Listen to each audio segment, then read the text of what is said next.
Margie Schnibbe. Am I saying your last name correctly? Schnibbe. And we're looking outside, and you can see there's a lot of like sculptures / animal feeders or environmental sculptures outside. So she's got like 3 areas in her studio. It's an amazing space because there's a backyard courtyard, there's a front yard courtyard, there's a raw studio space with like an office. Editing, well, I don't know what, but it looks like editing, it looks like an executive suite, and then there's a very rough sculpture studio space too. That's so she's got lots of spaces spread out, and a small trailer here. It has what looks like a permanent installation inside. Is that right? Well, that was from last year, yeah, from when I did the show here, Playground for Wild Birds. I made an installation. Before the pandemic, it was an artist residency, and it will continue to be as we're coming out of COVID. So if someone needs a place to stay, they're doing a show, or sometimes they need the lights on in there. Well, I should have done that. Well, that's when we walk out, we'll go that way. So the painting process is like a sanding removal process, right? And then the ceramics are really beautiful glaze. Yeah. So like this one you're looking at now, that's I made it just when we were locked down, this one. So it's not finished, or maybe it is finished. It cracked, and I'm trying to figure out, either friends were like, oh, crochet, and people were like, put this, you know. This, like work with the cracks. Yeah, or like get this, what is that, sculpt, some kind of there's a way to epoxy, you know, and then maybe put metal. I mean, I don't know what I'm gonna do. Part of me wants to take a hammer and just take it all off. And maybe if you just grow a plant that'll grow around it. Yeah, that's it too. So this is, you know, there's another one in the pandemic. So that at the college they save the pieces for me and fire them. Like that. Yeah. So these are really intense to do. These are like, I'm trying to figure out, this is like a new thing. So this is stuff, you know, I think it's good to have artists here talking about. Like, I was just messing around with the extruder. Some of them stayed together and some of them didn't. But I thought that they would be kind of cool wall pieces. And I'm really nervous about ceramics on the wall always. I have things that can hang, but I always think it's gonna break. But, you know. And this is something that's messy. Braced together. Is that in the metal? Is that the second one? The middle? Is that this is all like, these were loose. So I thought, okay, well maybe I'll crochet around that or wire around it. But I have that so I could like lift it. Those are just the metal zip ties. I don't think that's the right medium, or material, but it's just how it goes together. And this has no glaze, and I think it kind of looks like cat poop, so I don't know. I'm not sure where these are going, so I thought it would be fun to have some stuff that I don't know I don't know what I'm doing with a lot of the things, but you know, so just sort of playing around with them. This one this one worked. But this one, the glaze some of the glaze came out and some didn't. But you know, so yeah, so then these were, when it's warm, I'll paint outside. It's too cold now for the paint to dry. And I kind of wanted to make things, because a lot of my work is sort of based on my life. Not these abstract pieces, but I wanted to make, something that kind of complemented the sculpture, but also was really just about motion and not really about me. So I don't know, so I was just messing around. And then I have some really big ones I didn't unroll. Those aren't sanded. The surfaces are really intense because it almost looks like, when you get close and it almost looks like a printmaking process because of the removal. Yeah, like a monoprint. Oh, nice. Yeah, I don't know, you know. And then they overlap and kind of make almost like gestural marks. They become like language in some places. It's kind of hard process. So could you kind of describe like the removal process from, is it like you were layering on, and how are you removing? With sanders, different kinds, like 2 or 3 different kinds of sanders. So, and then I have one over there that I just scrubbed the paint off of. So, yeah, I guess what I was thinking about is, you know, when you do ceramics and you put the glaze on it, like when it's high fire. When it's low fire, I always call it WYSIWYG, you know, like you put on your underglaze and it's red or green or blue, and then you put some glaze over it and it's shiny red or green or blue. But when you do high fire and it's a reduction fire, and where you reduce the oxygen, you don't really know how it's going to turn out. And when you put the glaze on, the glaze looks like beige or green or brown, but then it comes out black. You know, it's very different. So I was wondering if there's like a way to make a painting where you don't really know what's going to happen, kind of like with ceramics. I mean, I like the part of ceramics where you don't really know what happens, except then the pieces of mine that people like the best are all black. So I guess then you kind of know what's going to happen as long as you get the glaze. The glaze right? Right, as long as you spray it, or I spray most of them. But, you know, so that's what this process was trying to say, like, how can I make something that's kind of like the kiln, but not the kiln? Right. And these are just tests. When I did some larger ones, they're like 7 feet by 9 feet.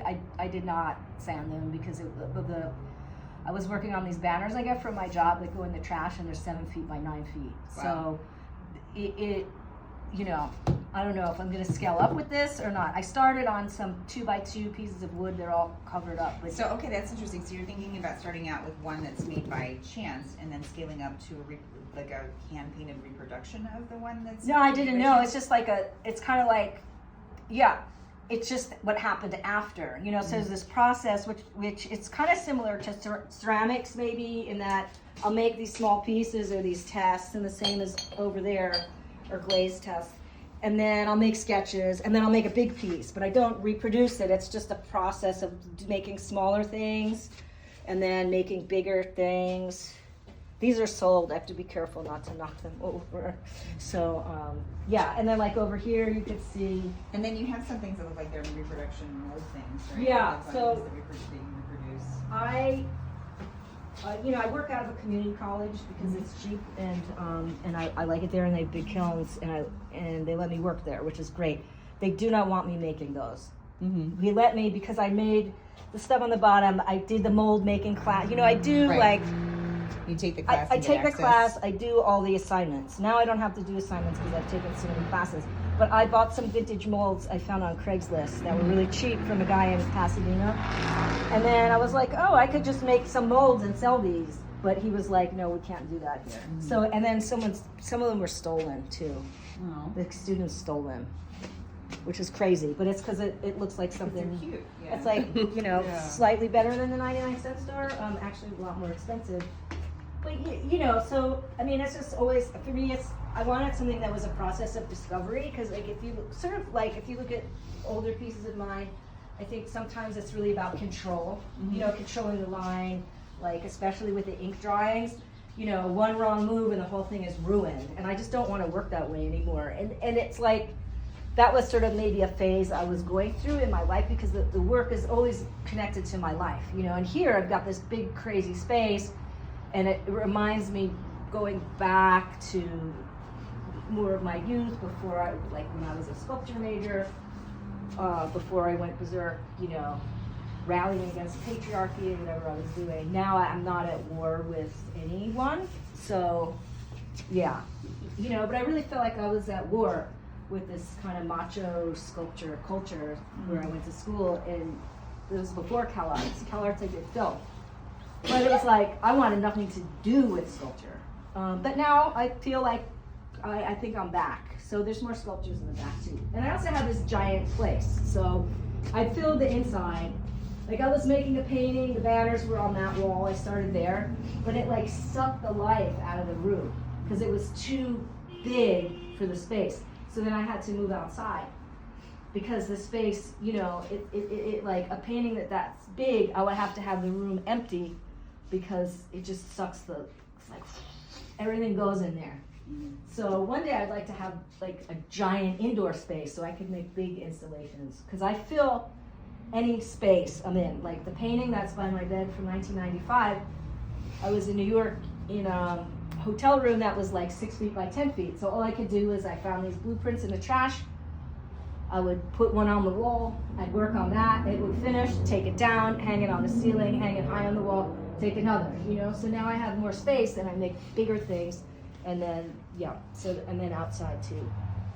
So yeah, there's some more too of those. So these are kind of experiments. I thought, oh, I should like, you know, put some resin over them like glaze, but you know, that's like Sterling Ruby puts the, like when he's making those big pieces, that he kind of, I think, wants them to be like ceramics, but they're giant. He just pours resin all over them. But you know, I think I like that the textures are different, and I don't think I want a uniform surface. So, I'll finish these. Most of these are kind of done. I saw one when we were talking that I think needed some more work. But so then, I have them. I don't know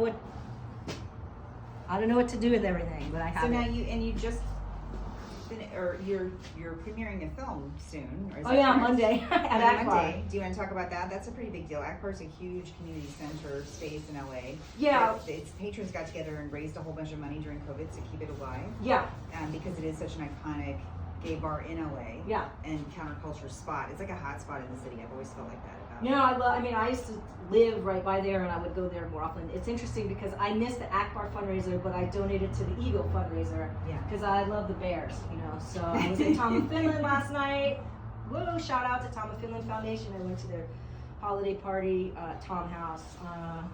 So yes. So I also make dirty movies. I was a commercial pornographer, and I've also made experimental porn, I guess you call it. I don't know what exactly you call it, but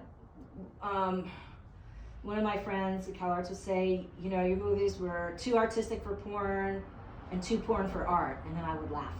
And another friend of mine said, if you were a dude, your movies would be more acceptable if you were like a bro, but because you're a woman, it's hard for people to grasp like what you're doing sometimes. And a lot of the movies I make are jerk-off movies.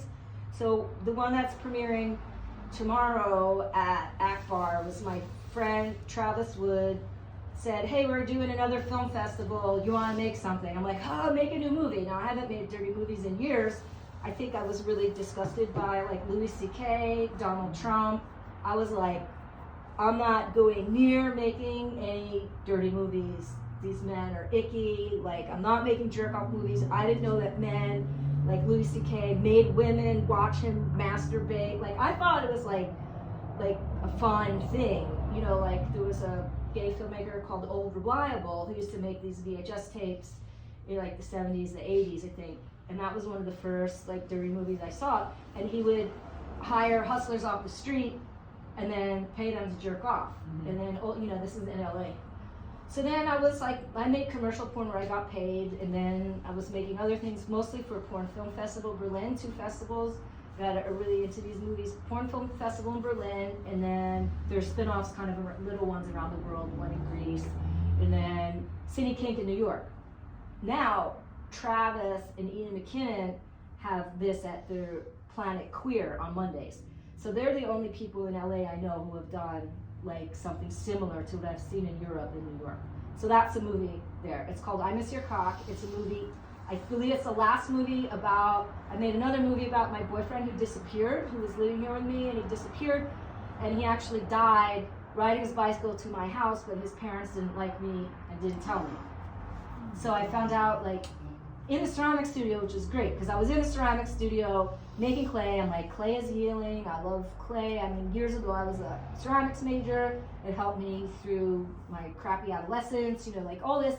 Okay, I'm here. I'm just going to make clay. But so Travis asked me to make a movie, so I did. But with the movie, there's a little clip that he's in from when we lived in Silver Lake together. And then the rest of it is a Tumblr scroll, so that I filmed off my iPad. So Tumblr used to have a lot of gay porn on it. I don't know about straight. I don't look at the straight porn. So I used to look at all this gay porn on Tumblr, and then Tumblr got rid of the gay porn. But I managed to, other Tumblr sites have put the gay porn back, and then they get shut down. They keep putting it. So this scroll, it's a long scroll of Tumblr. Wow. Mostly to a love song, played very slow, melancholy. So I'm gonna see the film for the first time on the big screen, and I can hear the sound. Wow. And yeah, and that's my community, so I'm really excited.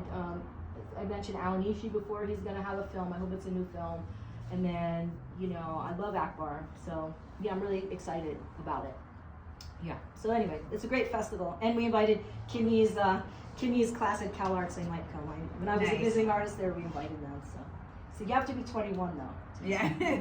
Yeah, so that's me, like, rambling. But yeah, so, there's porn, there's ceramics, there's pets, there's, I made a documentary called Porn Star Pets, which is kind of like, I like pets, I like porn. But that was made for like straight audience, so it was all straight porn stars, not gay porn stars. So, Yeah, but now my films that I make are very popular with gay men.